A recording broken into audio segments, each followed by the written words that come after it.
Olá, muito bom dia, muito obrigado mais uma vez pela sua companhia. Está começando mais um programa Agronegócio e eu desejo a você um dia muito abençoado. E no programa de hoje nós vamos comentar do mercado chinês que demonstra uma desaceleração agora nos próximos meses. Vou conversar com Gustavo Barreto, ele é presidente do Conselho Global da raça bovina Santa Gertrudes e nós vamos falar da criação de um conselho global dessa raça. Você vai ver que o setor agro continua crescendo e segurando as pontas da economia brasileira, mesmo tendo um governo que é contra o setor produtivo agropecuário. Você vai ver que o El Niño perde e o Laninha ganha força. Vou conversar com Paulo Bertolini, diretor comercial do grupo Calpar e Calpar Calcário Agrícola. E vamos falar do mercado de calcário, no uso do calcário agrícola aqui no Brasil. E vamos falar também do aniversário da entrada dos organismos geneticamente modificados. O programa Agronegócio já está no ar.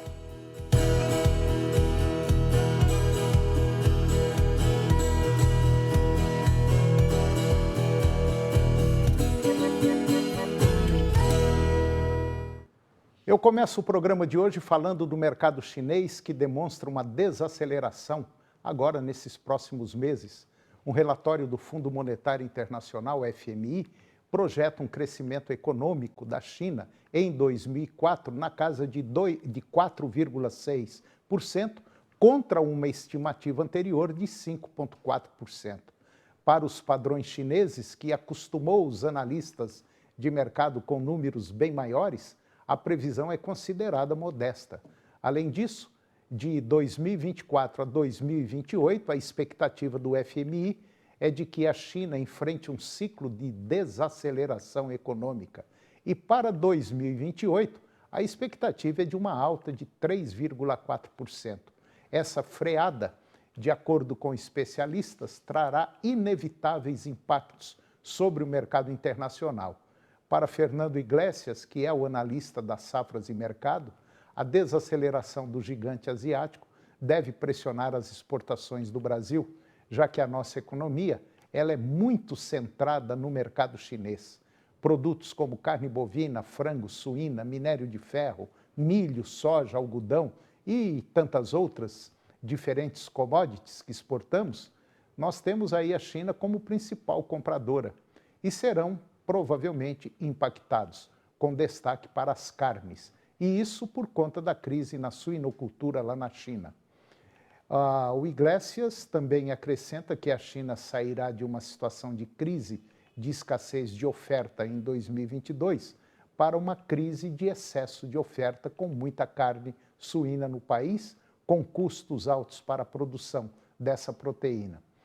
Bom, e o mercado sustenta ainda que, com preços enfraquecidos, a China não vai participar ativamente do mercado global em termos de volume. O país vai seguir nos patamares elevados. Por outro lado, a China não pagará preços altos por proteínas animais, enquanto não houver uma melhora dos seus indicadores macroeconômicos e também da sua suinocultura, fatores que caminham de mãos dadas.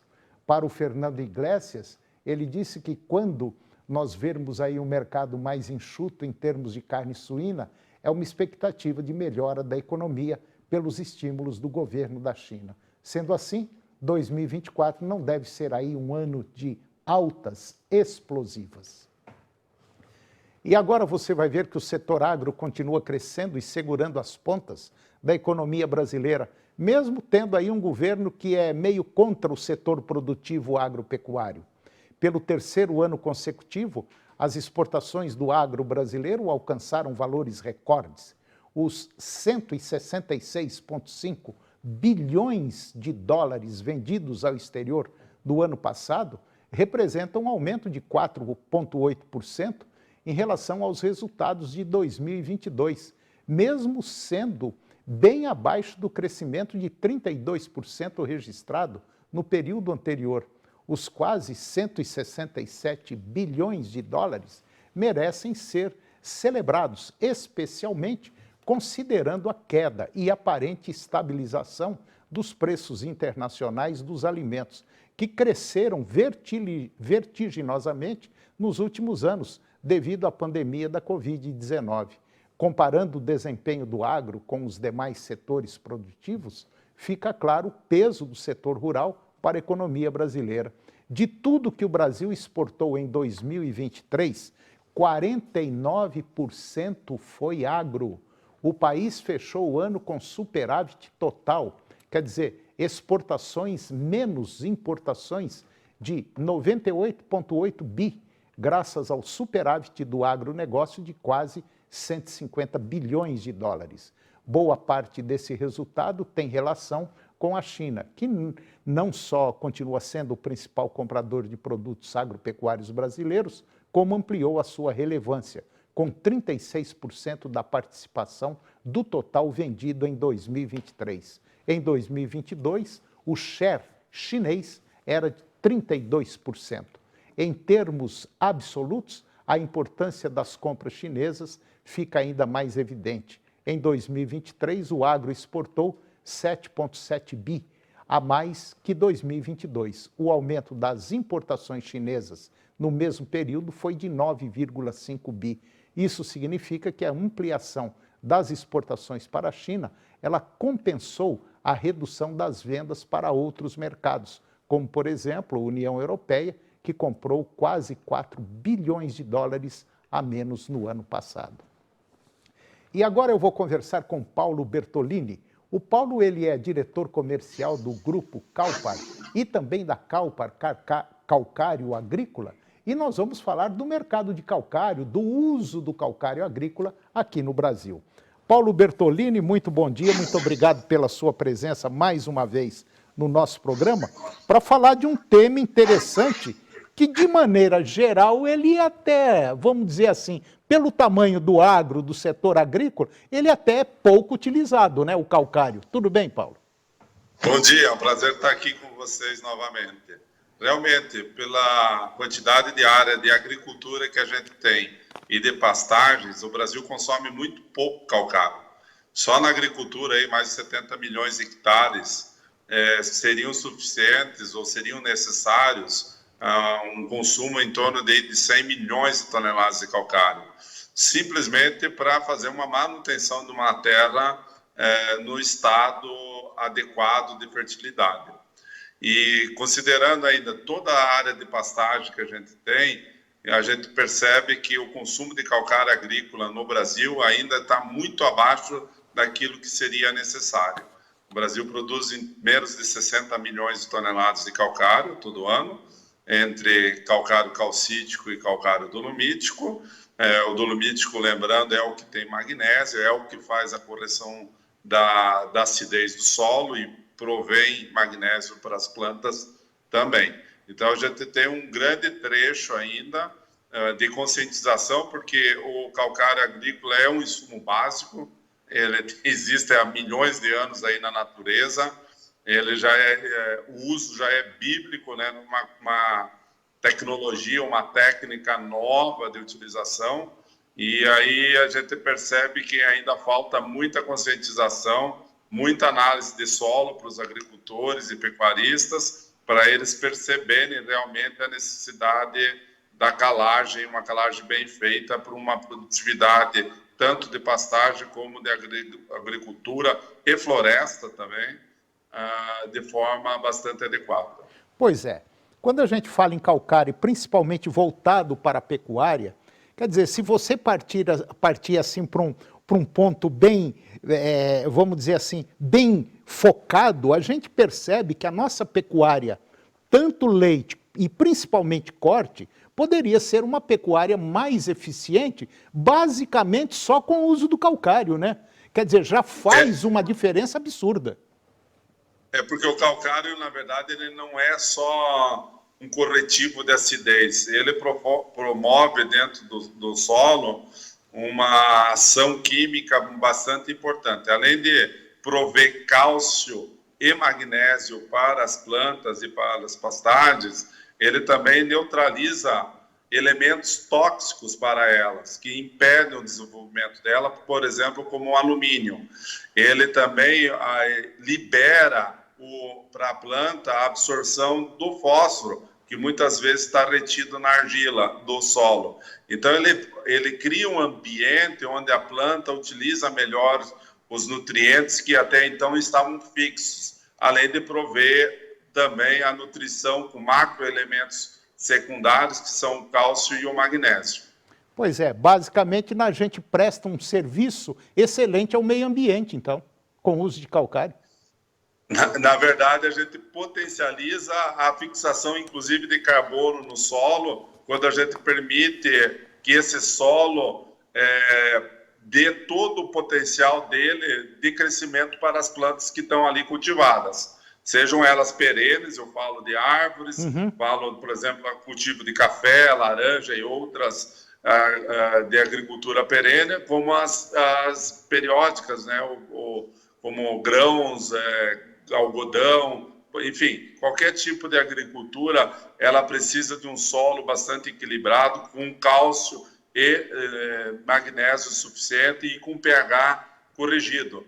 Antigamente, a gente tinha uma recomendação de uma saturação de base bastante baixa para que o solo pudesse receber.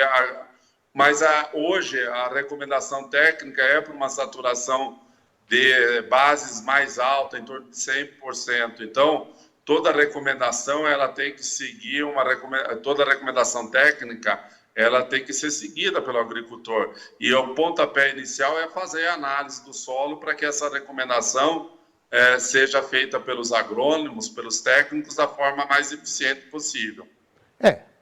Partindo da premissa que o agro é a mola mestra da economia brasileira e partindo também do princípio que nós temos aí uma área enorme, redondamente degradada, o Brasil está jogando dinheiro para o ralo, sendo que a gente poderia, se tivesse uma política econômica voltada, uma política direcionada para o agro, poderíamos estar produzindo aí pelo menos quase o dobro do que a gente produz. Pelo menos é o que eu acredito, né? Acho que é isso, né?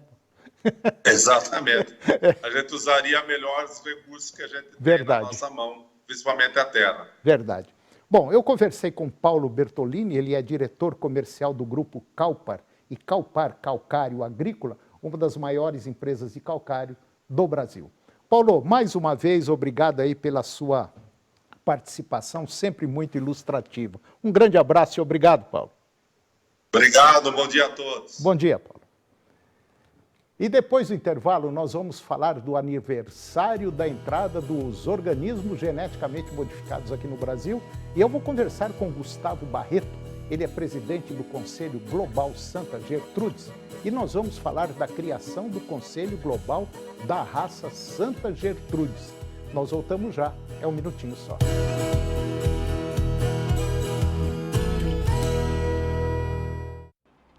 Meus amores, estou passando aqui na sua telinha para te lembrar que todo dia, de segunda a sexta-feira, tem esse programa aqui, ó.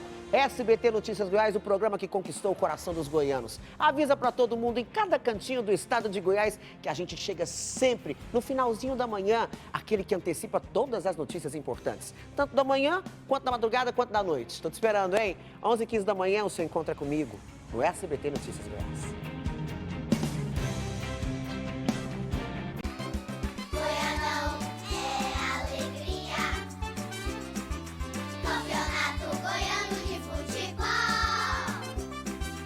Arroz e Feijão Cristal, patrocinadores oficiais do Goianão. De segunda a sexta, na melhor rádio, tem sorteio de kit churrasco todo dia. Promoção Chama pro Churras 99,5 FM. São kits completos com picanha, linguiça, asinha de frango e pão de alho. Promoção Chama pro Churras 99,5 FM. Chama pro Churras! A gente ouve porque gosta.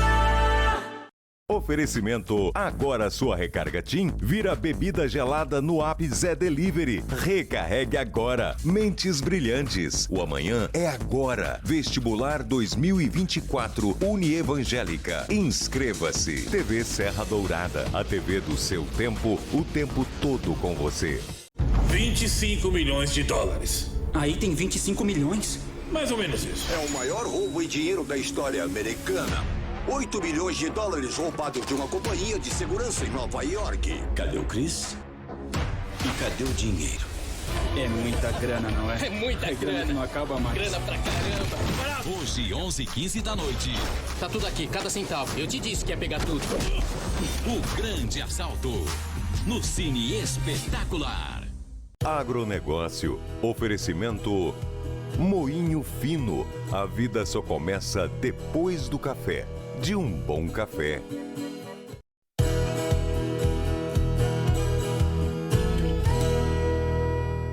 Nós estamos de volta e agora vamos falar do aniversário de entrada dos organismos geneticamente modificados aqui no Brasil.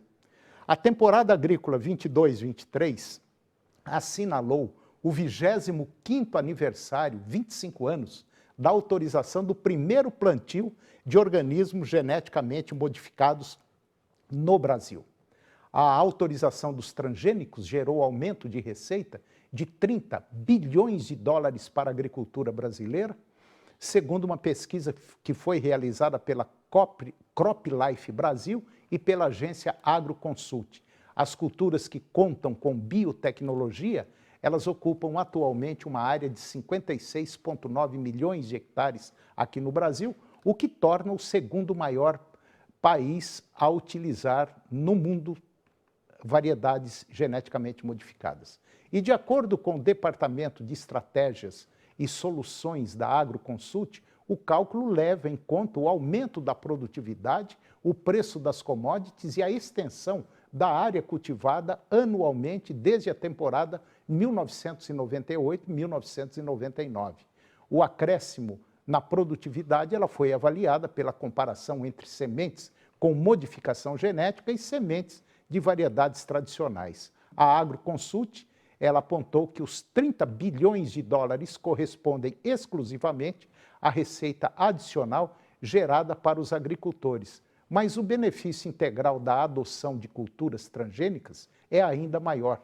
É importante enfatizar que o benefício integral da biotecnologia alcança 191 bilhões de reais, o que engloba tanto o aumento das receitas quanto a economia de custos proporcionados pela tecnologia, que soma aí 47,8 bi. E agora você vai ver que o El Niño ele perde força e o Laninha ganha força. O Instituto Nacional de Meteorologia, o INMET, divulgou dados cruciais no boletim número 5, apontando para um enfraquecimento do El Niño e possíveis mudanças climáticas no Brasil para o ano 2024.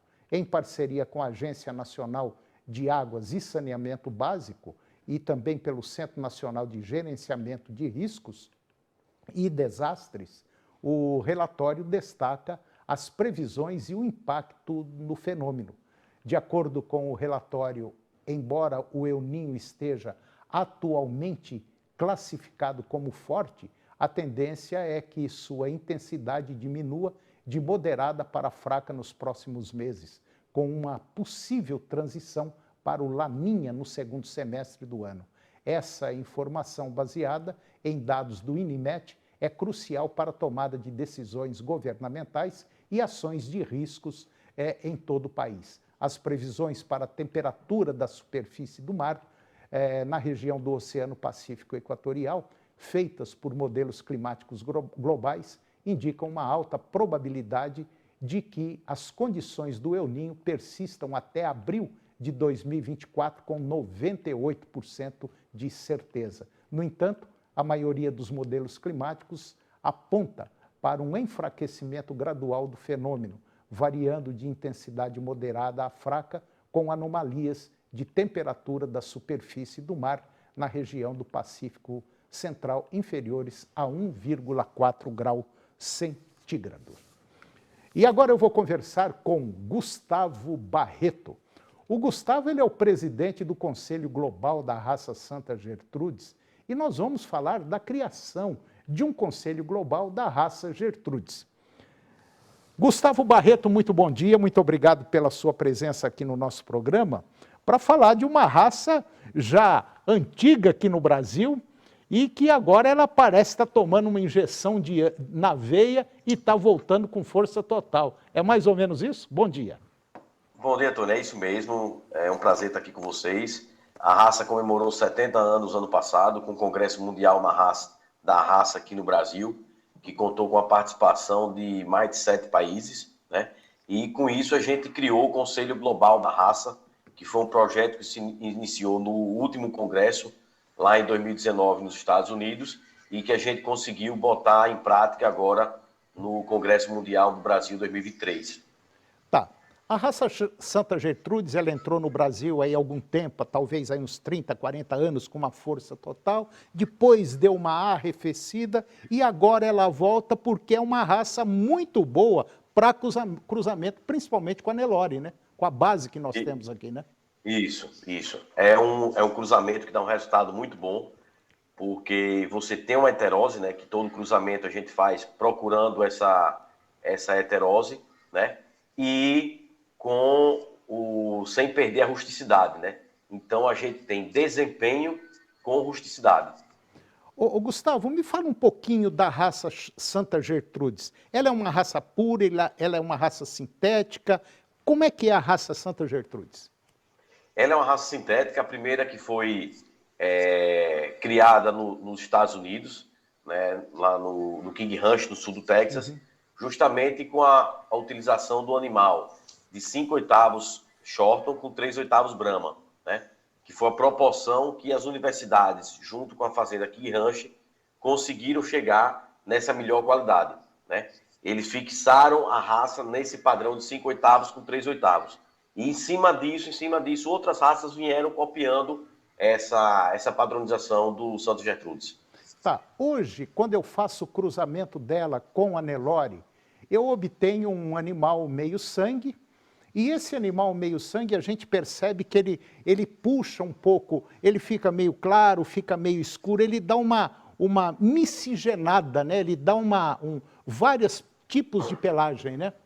Mas a característica física, química e biológica é a mesma, com um alto padrão aí de engorda, né?